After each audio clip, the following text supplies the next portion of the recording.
Hello, we're live. Trick or treat. Oh, Trick or treat. wow. So we're doing this. We're doing this. And I feel bad. Like, I know Bronwyn's dressed up as a witch. I'm trying to figure out if Wade is dressed up or not. I don't know. He brought his mustache. Huh? He brought his mustache.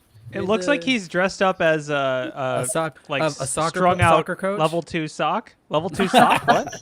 The sock manager just like had a day with an IR engagement. Just like, oh man, the forensic imaging took 3 hours. They said they blocked the IP, but then you know what? IPs get blocked. They never did. They never did. And we have Mike. Mike is Mr. Robot, which is awesome. And we have. What do we have? That's Mr. Robot. Oh, I thought he was a Monopoly guy. That's what I. That one's Mr. Robot. Monopoly guy. Do not Same pass thing. go. Yeah, there's the Guy Fawkes mask, but that's a play on the Guy Fawkes mask. So. All right, are we ready to kick it and bring up the crooked finger? Let's do it. Kick it. Do it. Yeah. Let's do it.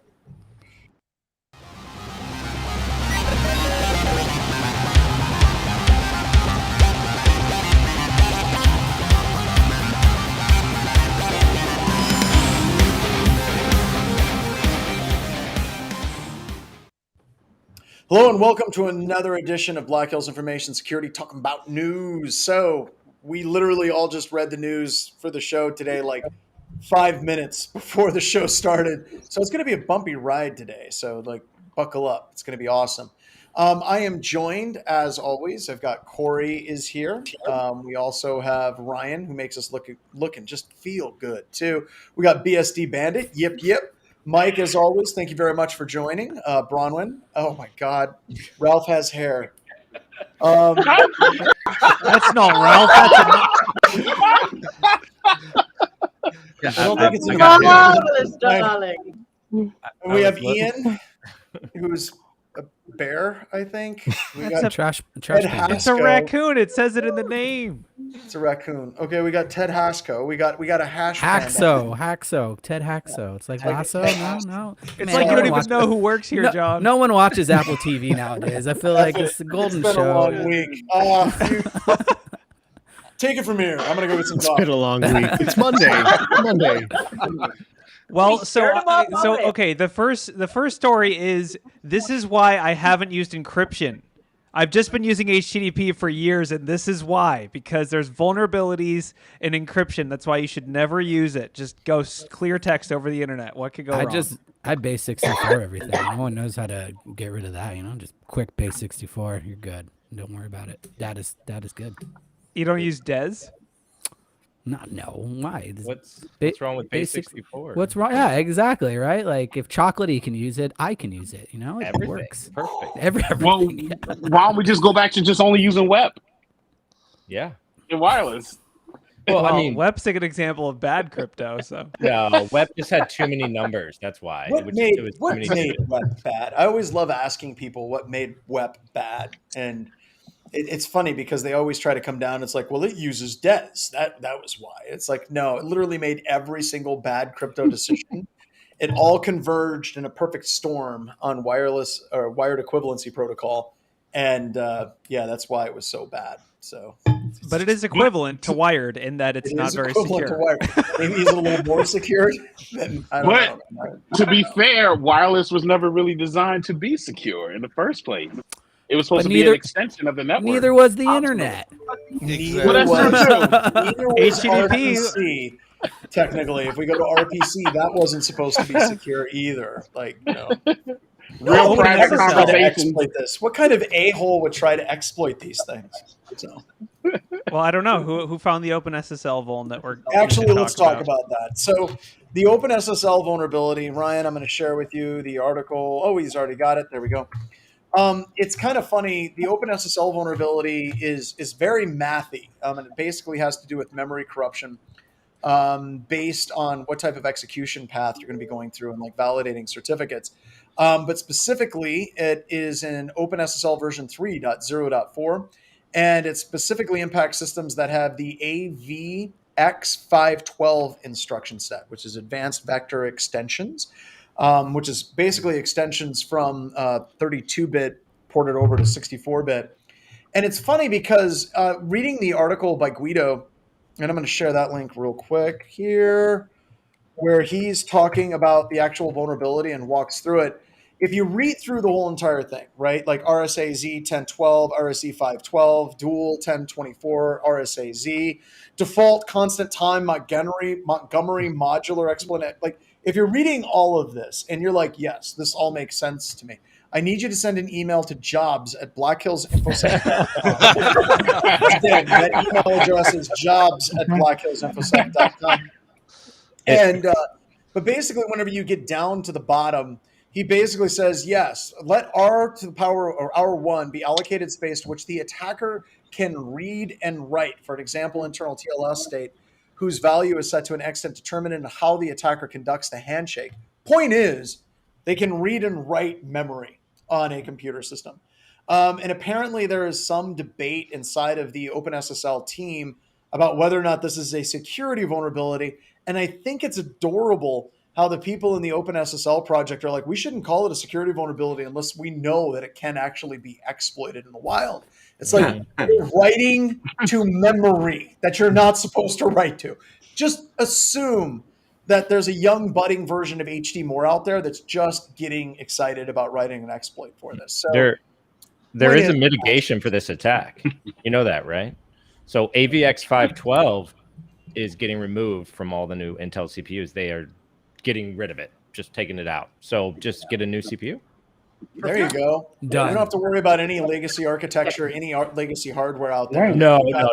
It's upgrade season, guys. You There you read go. mine. It's upgrade season. That a 40 series, we're good to go. Go Yeah. get one All of those that, 8 all the terabyte Cisco drives. devices that are out there, just replace them all. It's fun.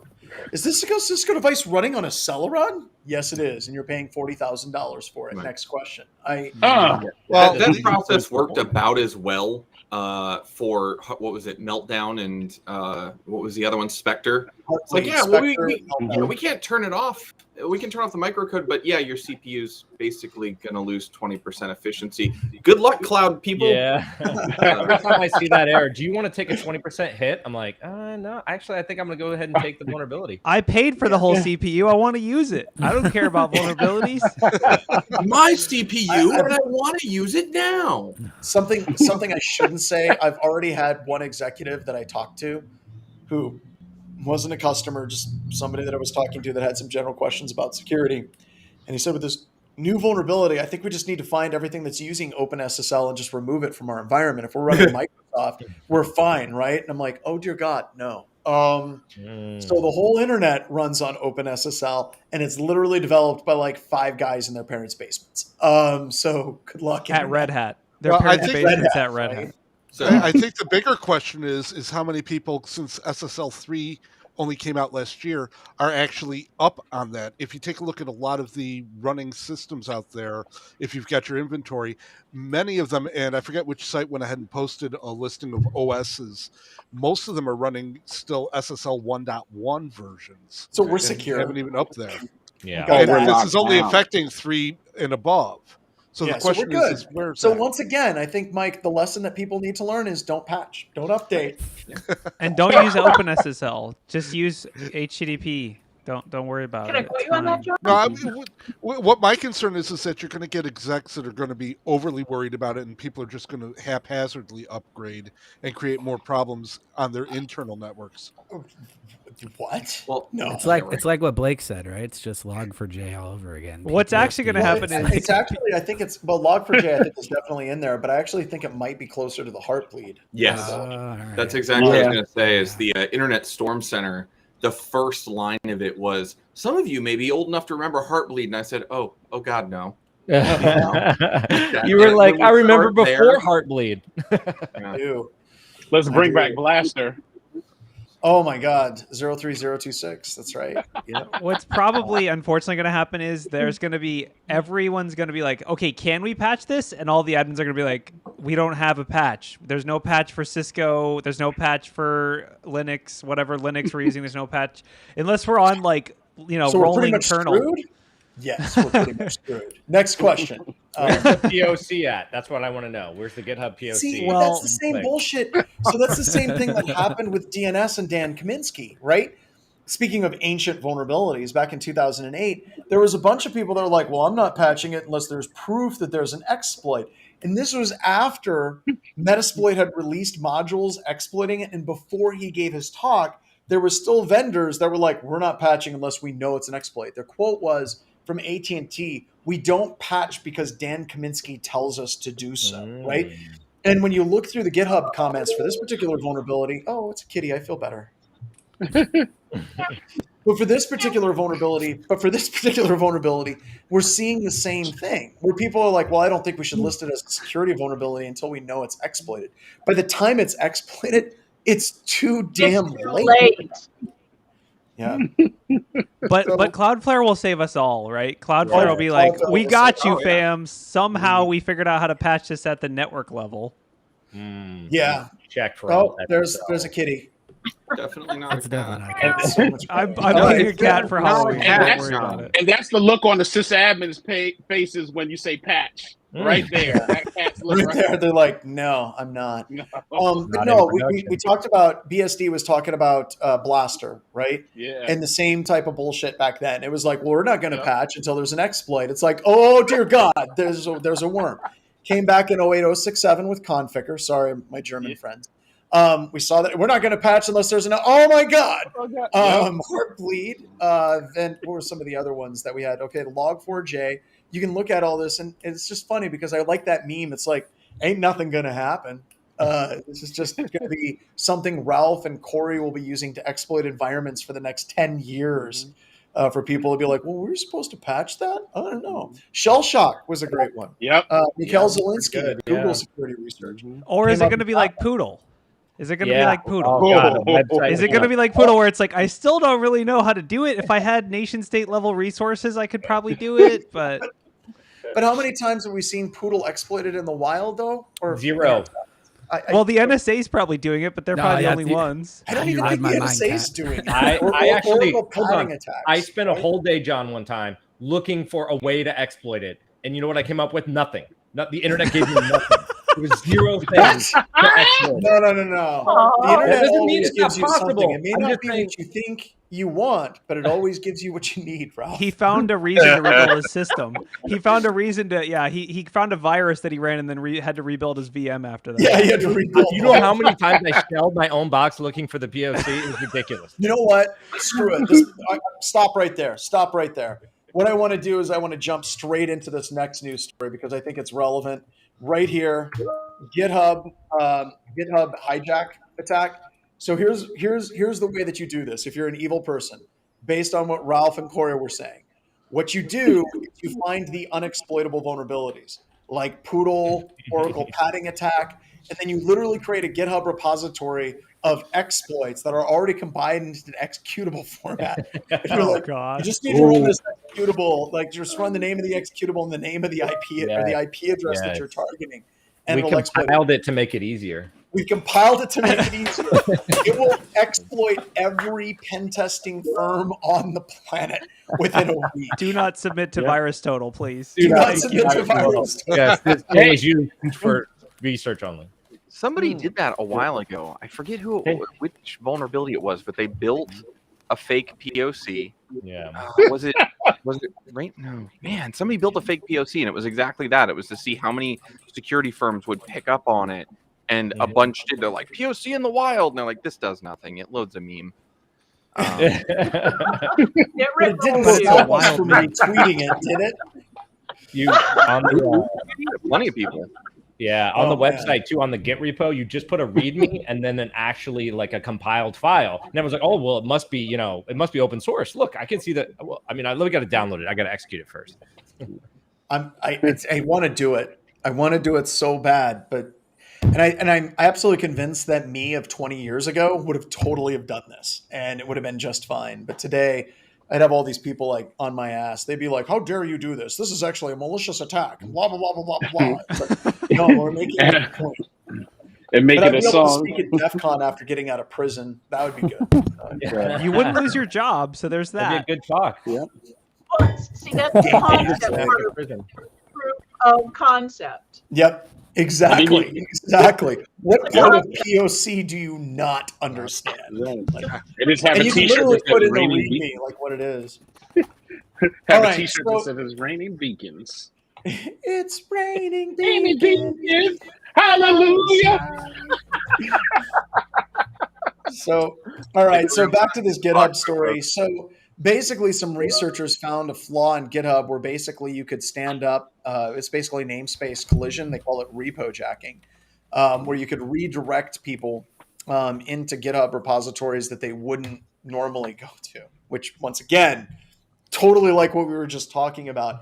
And I'm just wondering, do you start to think that maybe we're trusting GitHub just a little too much in the industry with this stuff? I'm just wondering if I'm missing something. Oh, look, it's a cat. I feel better. I mean, GitHub has a no malware policy, so I don't see how this is possible, right?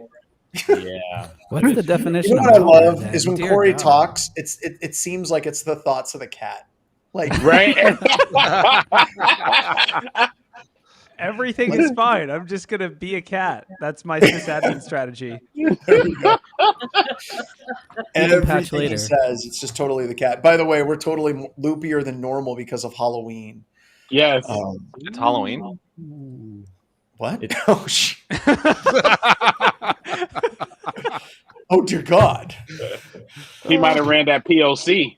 May have ran that POC. Yeah. I mean, this is like supply chain buzzword, right? Oh, it's GitHub's in our supply chain, and this exploit's on GitHub, so it's technically like a vulnerability in our, pipeline or whatever. That's the scary thing.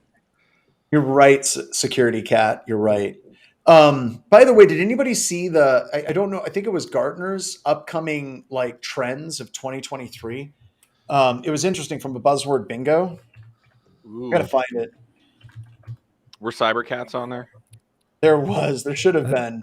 Sounds like a manager article to me. Something that, hey, did you get this? All right, And here then we go. Here we go. It's like, Okay, please so- enter your so job get title this. to continue. Get this. I've got to share this. We're just going off ramp because Which budget are you responsible Kitty is for approving? inspiring me. So it's basically like Gartner identifies the top 10 strategic technology trends for 2023. Ooh. And like the Sustainability. strategic technology trends of 2023 are built around three themes: optimize, scale, and pioneer. Where technologies can help organize, optimize, OSP. resilience. Okay, so here we go. The So in metaverse. Pioneer, here we go. These are the things that they think are going to define 2023. The first thing right out of the gate, which if I was a sane human being, I would stop reading at that point, metaverse. Yes. So How we much got to start did doing the Facebook news pay in the for that? metaverse. Let's do the news in the metaverse. I got metaverse Yes. news. We do it right now. They like totally like stepped in it right there. The next one was a super app. I mean, what the hell is a super app? It's a single pane of glass that It's puts a all your single apps glass. in. Yes. Have you not seen Avengers Endgame? Have you not? Yeah.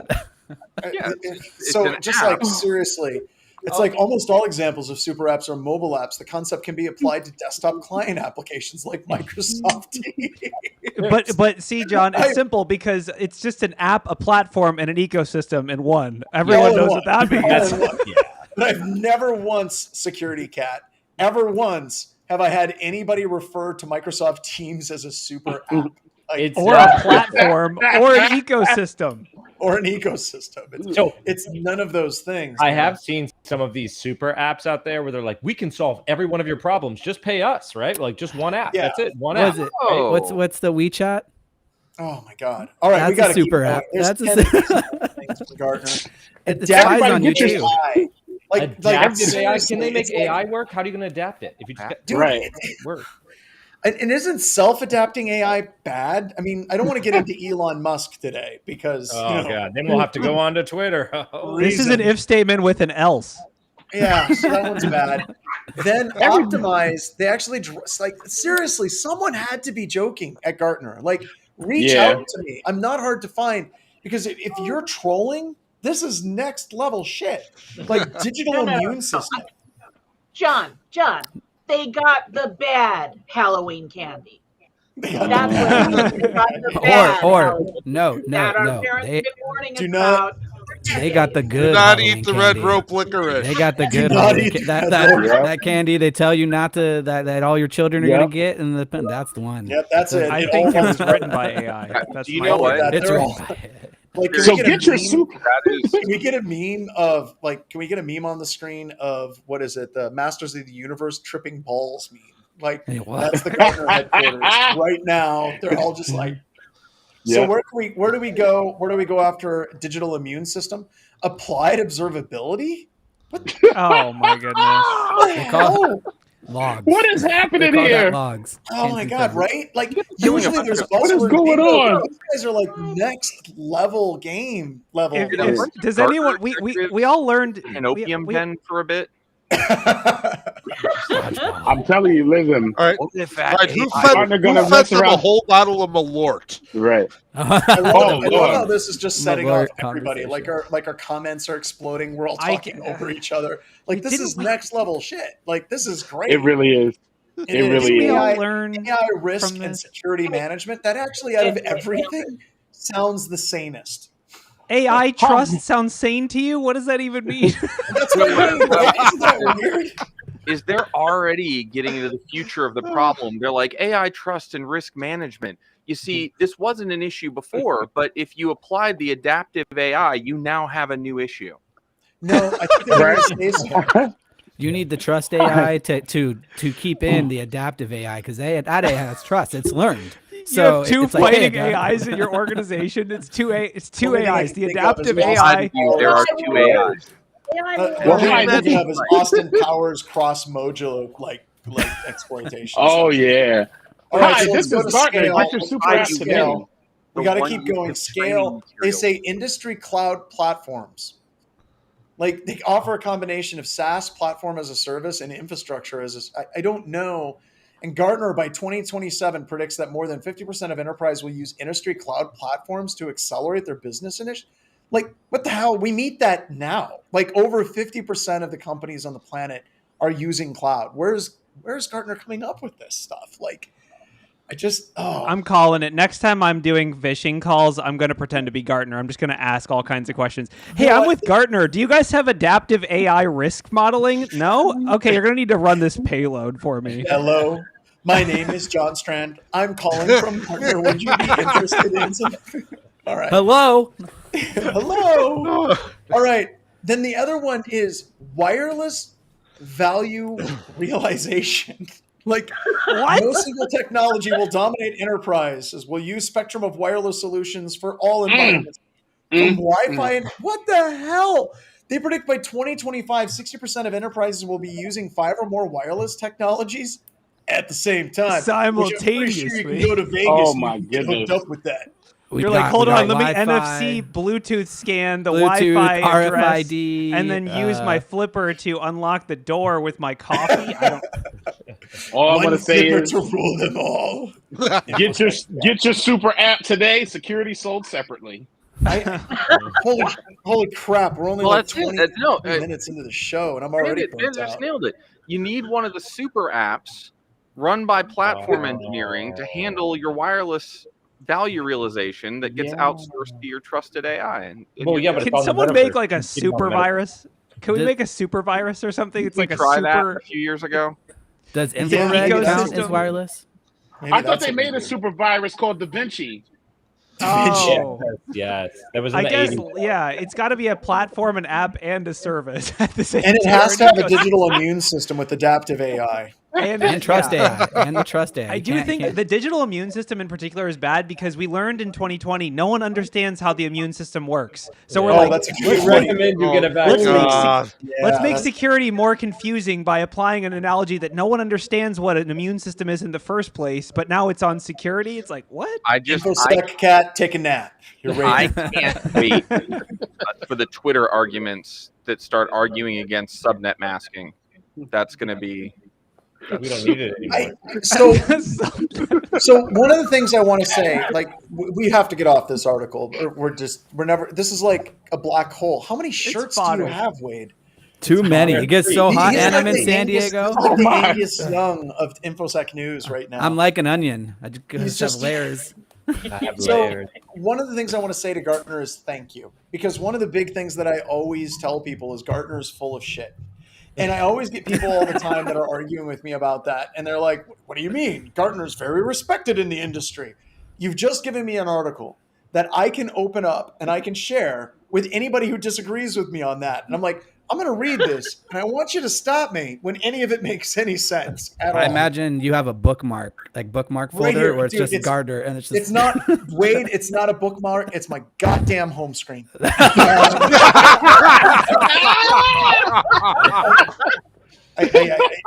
that important to me.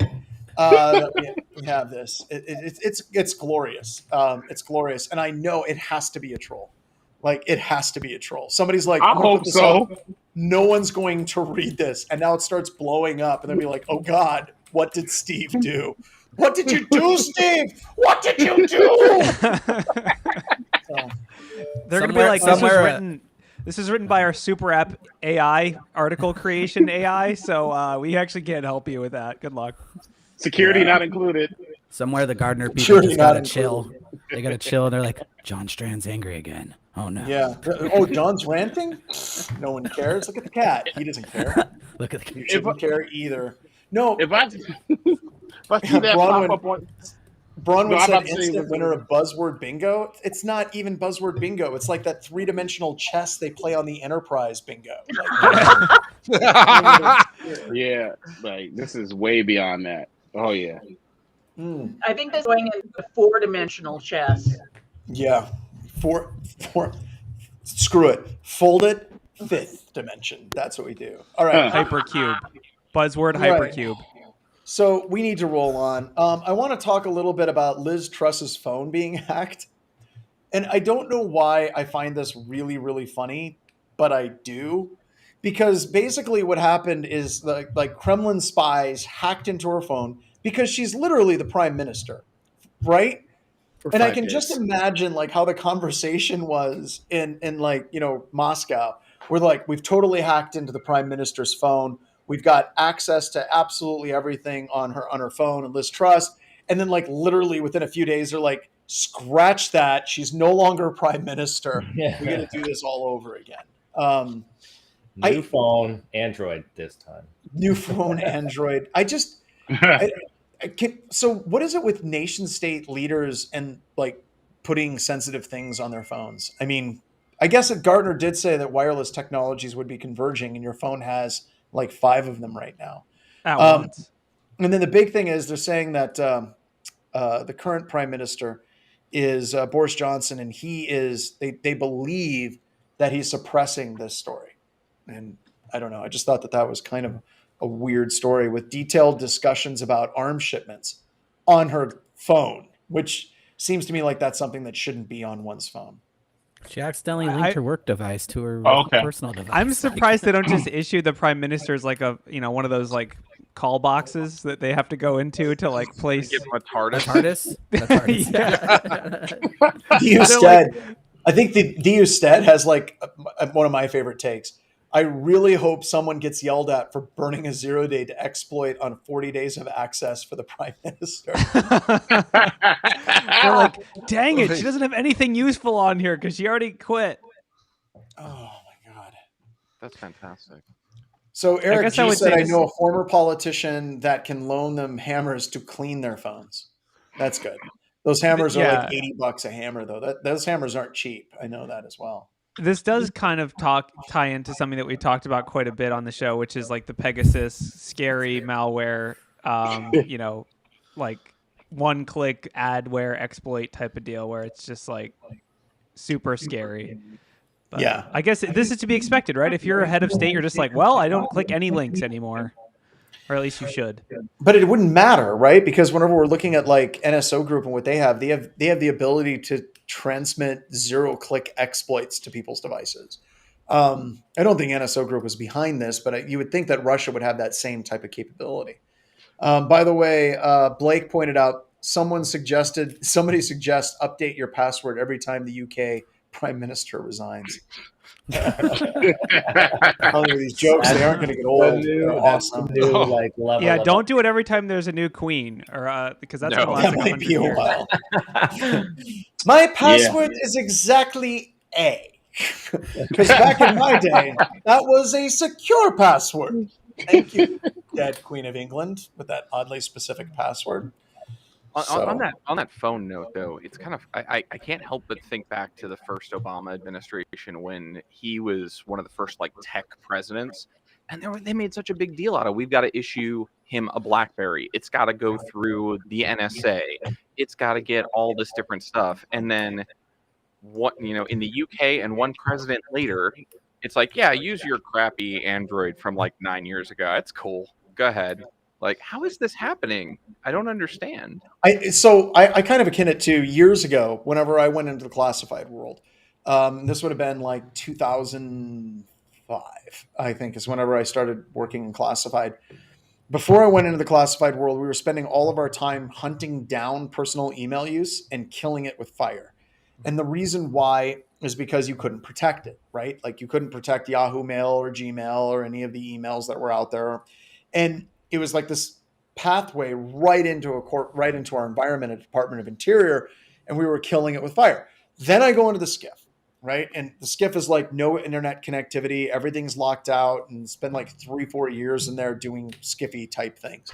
And then I come out, and literally every company that I see and I'm pen testing is allowing their users to go to private email providers. And the reason why was just ease of use.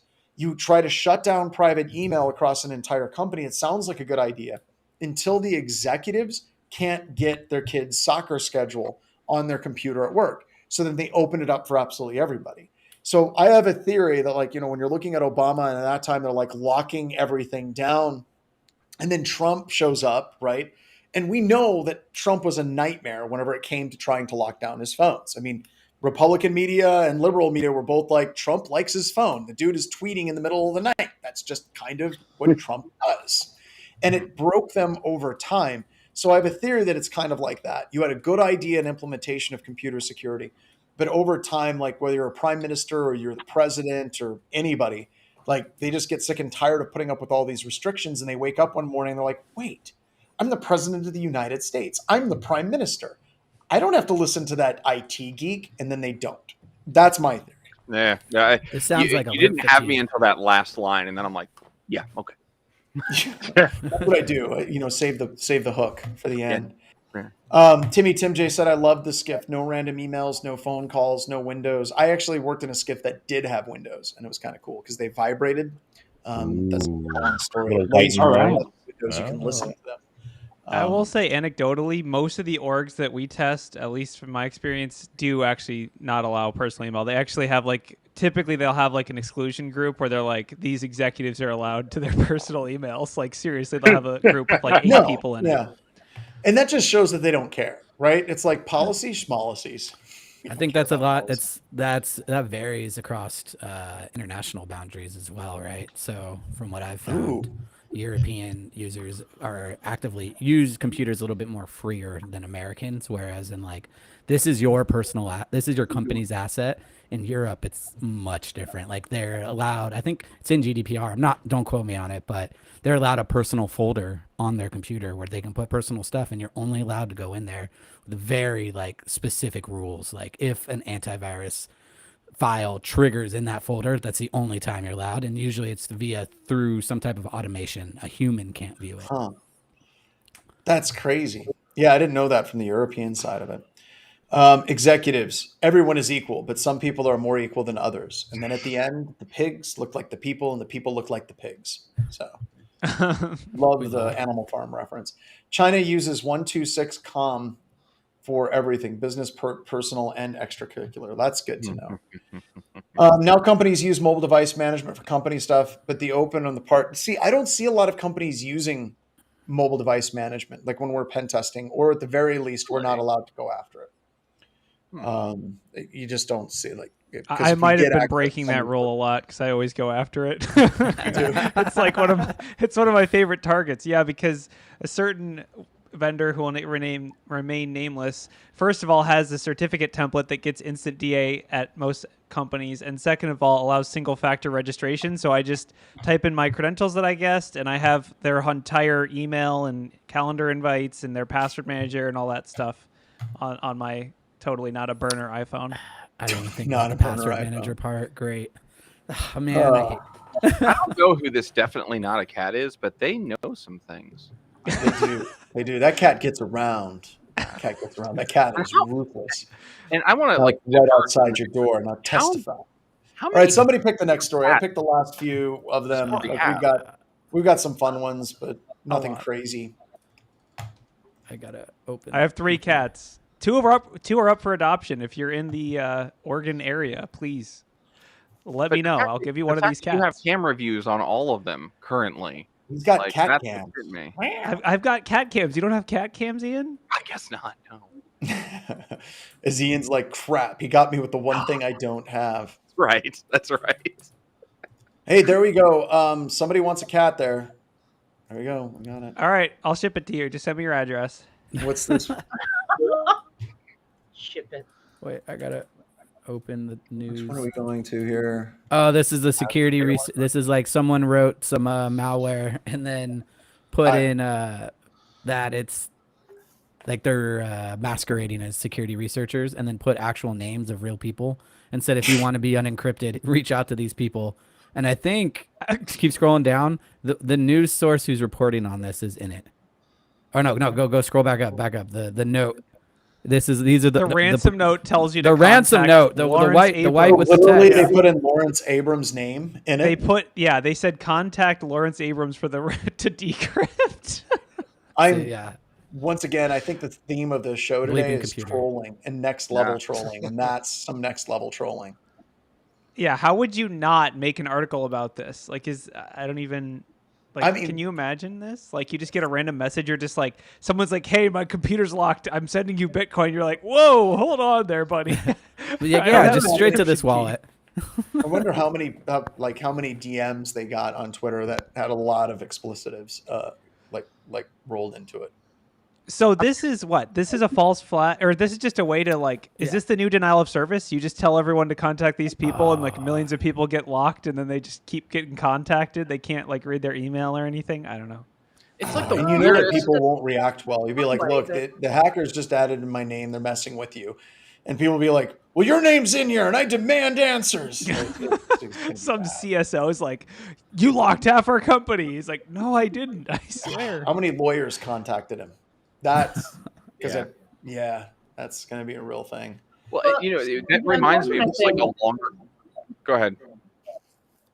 The unfortunate thing, this could set a really bad precedent where obviously the researchers are causing these malicious actors pain. So they're just sharing the pain by false attribution. Yeah, that's kind of a good point. Yeah. Yes. They're sharing the pain, of course. God, we're just going through, this is like the weirdest shit. But the other thing that would make me uncomfortable is if my name was in there, it'd be like, crap, they know who I am. Like, this is probably, out of all the things they could do to make your life miserable, this is probably one of the least impactful things that they could do. Well, that's a lot like lot worse. What's that, Ian? Well, I was going to say, that's a lot like what happened to Jake. He tells that whole story on Darknet Diaries. So for those listening who don't know Jake Williams, Malware Jake, he tells a fantastic story about how suddenly a bunch of foreign adversaries, let's just say, suddenly know who he is. And he had to have a bunch of very awkward conversations with his family about work that he had done in the past. And I won't tell the story because I don't want to get it wrong, but you can go check it out on Darknet Diaries. But yeah, basically the attackers are like, hey, we know who you are. I can tell the story. It wasn't just his family. It was literally he was getting calls from customers. He was getting calls from like other instructors at SANS. Like when he was outed, it was bad. Like he was outed hard. But there's more to that story too, as always. But yeah, once again, they knew who he was and he was basically set up. And like I said, that's, and even he has said, it's funny. I've asked Jake, with everything that happened, and it did help his career. Like we've had conversations, like it totally helped his career was it worth it? And I think it's interesting because every time I've talked to Jake and I brought that up, every time he said the answer is no.